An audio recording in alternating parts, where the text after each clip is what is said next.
Today, you'll see my personal song making template. If you've seen my multi-track mixing template, this one here is a little bit more haphazard, but it works for me and my creativity. So let's dive into it and see if it's something that you want to download from below. So please smash that like button. Let's get started. So if we take a look here, we will see things that I have common through most of my templates. That is a reference option here that is linked to by these 3 reference tracks. And these 3 reference tracks are linked to right here. So all you have to do is drop a reference into that track and it automatically routes to this mixer.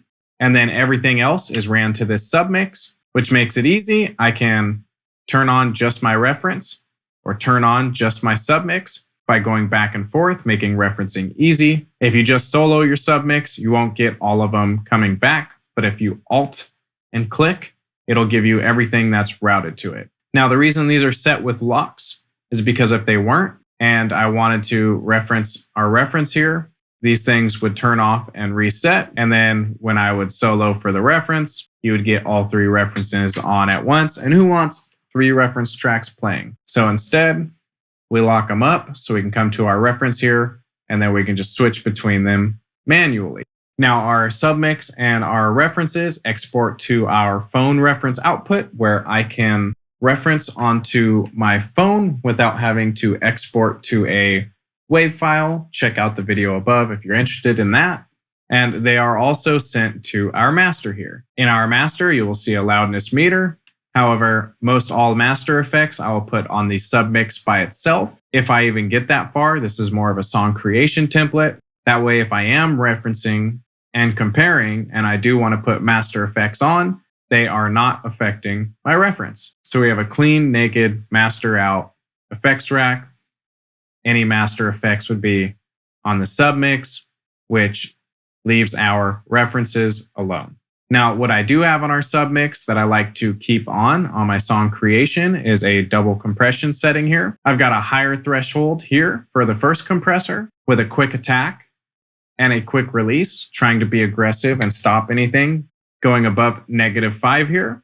And then I've got a lower threshold so that this compressor starts engaging earlier, but with a slower attack to kind of let through some transients and try and make this a bit more punchier, but a bit more controlled when it's running hot.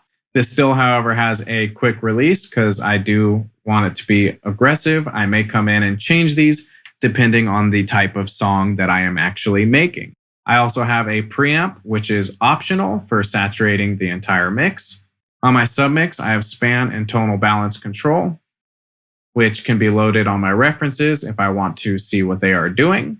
And then past that, I have all these different instrument options, which are all being ran to our submix with optional buses I can set up at any time, as well as auxiliary tracks that are optional for me to route to and set up at any time. To the right over here, I have a recording track, which is the track I generally set up and arm here if I want to record some actual live guitar or record through the microphone, whatever that may be. Now, if you'll notice, we have an interesting setup here. I've got instrument 1, instrument 2, instrument 3, and we've got 2 tracks for each. And the reason I like to do this is because each of these instruments here are routed to their own effects track. And so I can make a pattern using these, and I can put that pattern into the instrument section that associates with the instrument I'm actually using in here. And then if ever I end up consolidating or wanting to print this audio to save CPU, I can put the wave in the same associated track space so I can keep them together and organized, and it can live on the same mixer track. Now, this actually at the same time is kind of a workaround, because now if I want to consolidate this track, but I want to be non-destructive, I can go like this. I can turn off Enable Insert Effects. And now it is routed to the same mixer track that the kick was originally routed to. Versus prior, as you can see, when it's just consolidated, we are not pre-routed. And then I can just collapse it and kind of get it out of the way. Another interesting thing we can do, which at some point may be beneficial to you if you're recording yourself automating a control or something. If we listen, there is our affected audio. And honestly, that's just kind of the way I work. I'll generally drag into these samplers, or I will right click and replace with an actual instrument. And I will just slap things at the board and see what sticks. And then it's pre-routed here, ready to be sent to buses, ready to be modulated and recorded. And it honestly becomes haphazard and kind of a mess when I'm working, but it is just a way I personally like to work. We covered a bunch of the pre-routing and my workflow and the way things work within my song creation template. We've got cool reference options. We've got a reference option for our phone. If we don't want to export and load something onto Google Drive, we can just click a button, send it to the phone. Again, video above if you're interested in that. We've got a few things preloaded, but for the most part, it's just a blank slate with a bunch of options. And if you want it, the link is down below. I hope this video was helpful.